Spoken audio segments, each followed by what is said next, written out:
नमस्कार दोस्तों, मैं गोविंद मारवाल एक बार फिर एक नई वीडियो के साथ। और आज के इस सेशन में हम चर्चा करेंगे दर्पण से संबंधित परिभाषाओं को लेकर। कुछ एक टर्म्स होती है जैसे वक्रता केंद्र है, वक्रता त्रिज्या है, ध्रुव है। इन सभी चीजों को लेकर आज के इस वीडियो में हम चर्चा करेंगे।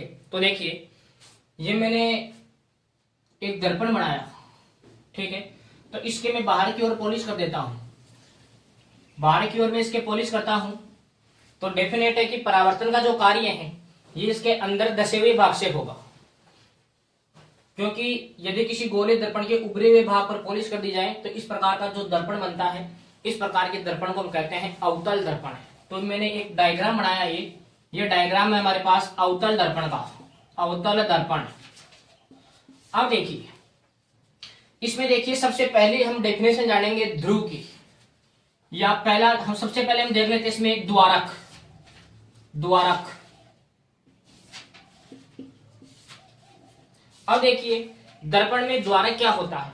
जैसे इसके यहां से लेकर यहां तक का भाग हमारे पास परावर्तन के काम में आ रहा है। इस भाग को नाम दिया मैंने ए और इस मैंने भाग को नाम दे दिया बी, ठीक है। तो इसको हम कहेंगे द्वारक।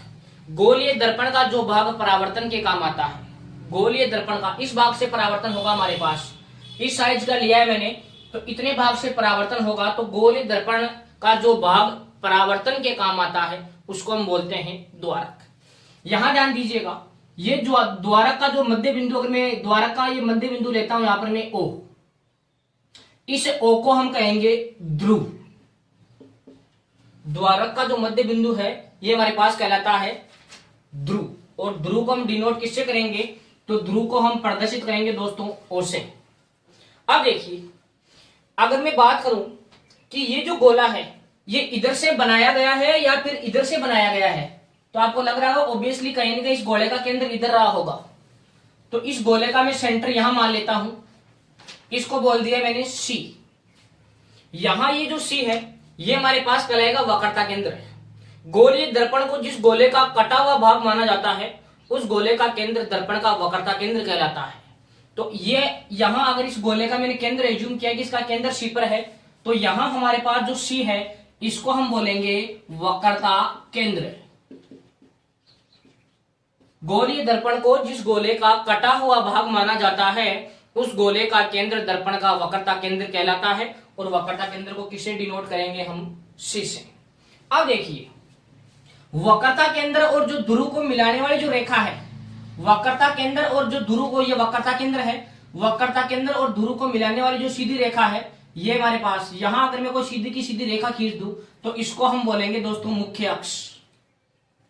मुख्य अक्ष वक्रता केंद्र और दर्पण के ध्रुव को मिलाने वाली रेखा, वक्रता केंद्र और दर्पण के ध्रुव को मिलाने वाली जो रेखा है इसको हम क्या कहते हैं, मुख्य अक्ष। लेकिन ध्यान दीजिएगा, वक्रता केंद्र और ध्रुव के जो बीच की दूरी है, सी और आर के जो बीच की दूरी है, यहां से लेकर यहां तक की जो दूरी है इसको हम दोस्तों नाम देते हैं वक्रता त्रिज्या। इसको हम नाम देंगे वक्रता त्रिज्या। वक्रता केंद्र और दर्पण के ध्रुव के बीच की दूरी, वक्रता केंद्र और दर्पण के बीच, वक्रता केंद्र और दर्पण के ध्रुव, इन दोनों के जो बीच की दूरी है, इतनी वाली दूरी, ये वाली जो दूरी है इसको वक्रता त्रिज्या, जबकि ये पूरी की पूरी जो लाइन है इसको हम कहेंगे मुख्य अक्ष। अब देखिए, दर्पण में यहां वक्रता केंद्र और ध्रुव के बीच में एक बिंदु होता है जिसको हम कैपिटल एफ से प्रदर्शित कर रहे हैं। इस बिंदु जो एफ है, इस एफ को हम बोलेंगे फोकस बिंदु। फोकस बिंदु वक्रता केंद्र और दर्पण के ठीक मध्य में स्थित जो बिंदु है इस बिंदु को बोलेंगे फोकस बिंदु। और इस बिंदु की खास बात है कि ये जो बिंदु है ये मुख्य अक्ष पर स्थित होता है। ऐसा नहीं कि इस लाइन के बीच में आप ऊपर यहां ले लो या ऊपर यहां ले लो, नहीं। वक्रता केंद्र और ध्रुव के मध्य स्थित मुख्य अक्ष पर स्थित जो बिंदु है इस बिंदु को बोलेंगे हम फोकस बिंदु।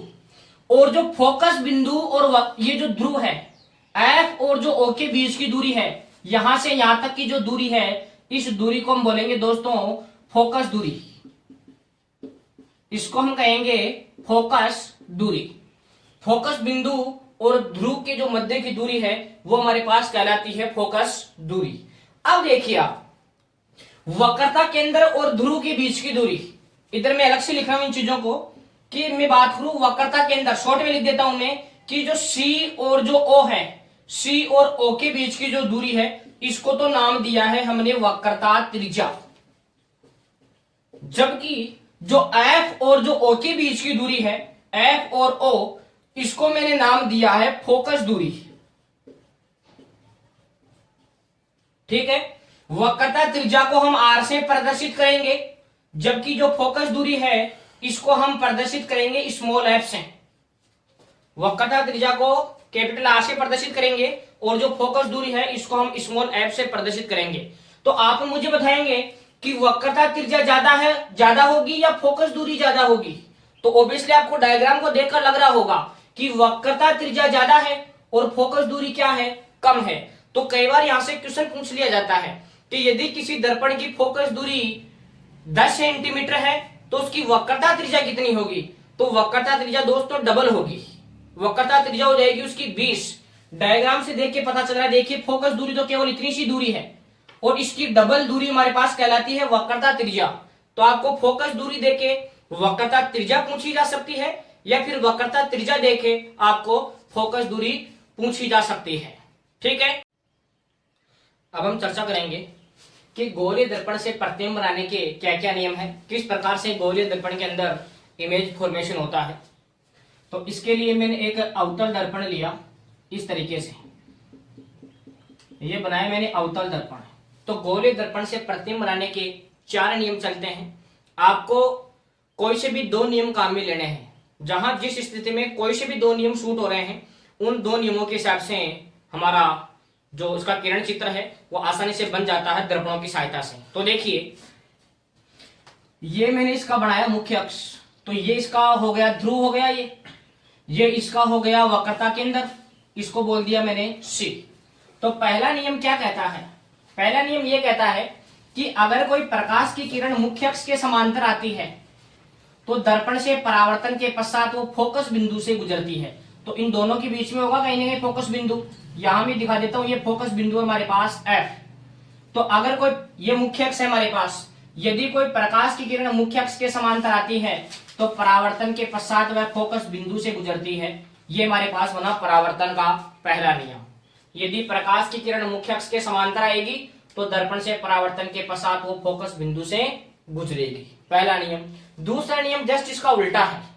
दूसरा नियम यह है, वही जैसे मैंने डायग्राम बनाया, ये अवतल दर्पण है, ये जो बिंदु है ये हमारे पास ध्रुव है O, ये इसका वक्रता केंद्र मान लेता हूं C, और ये हमारे पास फोकस बिंदु है F। तो दूसरा नियम ये कहता है कि यदि कोई प्रकाश की किरण फोकस बिंदु से दर्पण पर आपतित होती है, ये प्रकाश की कोई किरण है, ये फोकस बिंदु से इस दर्पण के ऊपर आपतित हो रही है, तो परावर्तन के पश्चात वह मुख्य अक्ष के समांतर हो जाती है। यदि कोई प्रकाश की किरण फोकस बिंदु से किसी दर्पण पर आपतित होती है तो परावर्तन के बाद मुख्य अक्ष के समांतर हो जाती है। तो सीखने की बात यह हुई दोस्तों कि मुख्य अक्ष के समांतर आएगी तो फोकस बिंदु से गुजर जाएगी, और यदि फोकस बिंदु से दर्पण पर आपतित होती है तो परावर्तन के पश्चात वो मुख्य अक्ष के समांतर हो जाती है। तो 2 नियम तो हमारे पास ये हुए। अब देखिए तीसरा नियम क्या कहता है। तीसरा नियम यह है, यही हमारे पास अवतल दर्पण है, ये बिंदु हमारे पास कहलाएगा ध्रुव O, ये फोकस बिंदु कहलाएगा F, और ये हमारे पास वक्रता केंद्र बनेगा C। ठीक है, तो तीसरा नियम क्या कहता है कि अगर कोई प्रकाश की किरण वक्रता केंद्र से सीधी दर्पण पर आपतित होती है तो पुनः उसी पथ पर परावर्तित हो जाती है। तीसरा नियम देखिए दोस्तों, ये कोई प्रकाश की किरण हमारे पास, ये वक्रता केंद्र से दर्पण पर आ रही है तो वापस इसी पथ पर लौट जाती है। वक्रता केंद्र से दर्पण पर आपतित होने वाली किरण पुनः उसी पथ पर लौट जाती है। अब हमने जब परावर्तन पढ़ा था तो हमने एक बात सीखी थी कि जैसे ये हमारे पास कोई समतल सतह है, इसके ऊपर कोई प्रकाश की बीम आ रही है, सतह से समकोण बनाते हुए आ रही है, तो जिस पथ पर आती है वापस उसी पथ पे लौट जाती है। ठीक है, मतलब यहां आपतन कोण का मान भी 0 डिग्री होता है और परावर्तन कोण का मान भी 0 डिग्री होता है। अगर कोई प्रकाश की किरण जिस पथ पे आ रही है वापस उसी पथ पे लौट रही है, इसका मतलब ये हुआ कि ये जो किरण है ये हमेशा दर्पण के साथ कितने डिग्री का कोण बना रही है, 90 डिग्री का कोण बना रही है। लेकिन अगर दोस्तों अगर पूछे कि आपतन कोण है कितना डिग्री है, तो आपतन कोण 0 डिग्री है। क्यों?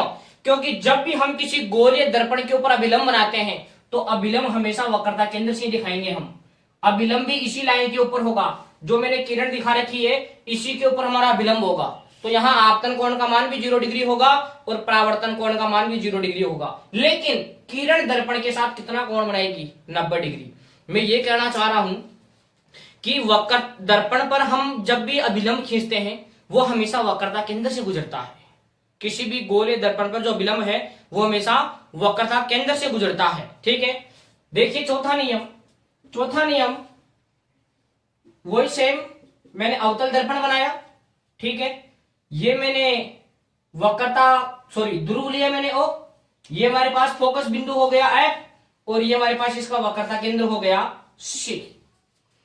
चौथा नियम ये कहता है कि यदि कोई प्रकाश की किरण सीधा ध्रुव पर आपतित होती है, यदि कोई प्रकाश की किरण सीधा ध्रुव पर आपतित होती है तो जितना इधर से कोण बनेगा उतना ही हमारे पास इधर से कोण बनेगा आई, और ये जो कोण आर है ये दोनों क्या होंगे? बराबर। मतलब जितना आपतन कोण होगा उतना ही हमारे पास परावर्तन कोण या निर्गत कोण होगा।